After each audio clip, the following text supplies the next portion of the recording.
kulankan oo ay soo agaasimeen odayaasha dhaqanka iyo waxgaradka magaalada Muqdisho ayaa ahaa mid lagu taageerayay qodobadii ka soo baxay shirkii madaxda dawladda dhexe iyo dawladda xubnaha ka ah iyo maamulka gobolka Banaadir iyo sidoo kale soo dhaweynta ra'iisul wasaaraha cusub oo dhawaan soo magacaabay madaxweynaha Jamhuuriyadda Federaalka Soomaaliya Mudane Maxamed Cabdullaahi Farmaajo waxaana kulanka ka soo qayb galay ugaasyo nabadoono siyaasiyiin waxgaradka ku dhaqan magaalada Muqdisho iyo marti sharaf kale qaar ka mid ah odayaasha kulanka ka soo qayb galay ayaa bogaadiyay qodobadii ka soo baxay shirkii madaxda dawladda dhexe iyo dawlad goboleedyada u dhaxeeyay ee dhawaan ku soo gabagaboway magaalada Muqdisho waxayna sidoo kale sheegeen in ay soo dhaweynayaan ra'iisul wasaaraha cusub iyagoona baarlamaanka ugu baaqay in ay meel mariyaan waxaan rabnaa inaan u hambalyeeyno qodobadii ay ku heshiiyeen madaxda dawladda federaalka oo madaxweynuhu u sareeyo iyo madaxweynayaasha dawlad goboleedaha xubnaha ka ah dawladda dhexe qodobadaasaan marka hore ka mahad celinaynaa ayagaan soo dhaweeynaa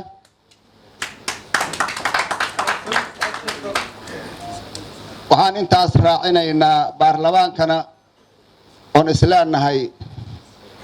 way sii mari doonaan oo waxaa laga rabaa inay sharciyayaan xalaaleeyaanna waxaan kula dardaarmaynaa inay fududeeyaan marka waxaan uga mahad celinaynaa dadkaas ilaahay amarkiis inay ku toosiyay tawfiiqda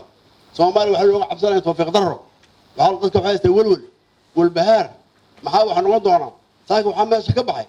shakiga iyo kala hadalka iyo rajaxmad laga muujinayo qaranimada Soomaaliya waxaana ka bixiyay safarka ay soo karteen dawladda dhexe madaxdeeda iyo madaxda goboleedyada xubnaha ka ah waxaan u mahad celinayaa madaxweynaha federaalka oo guushaas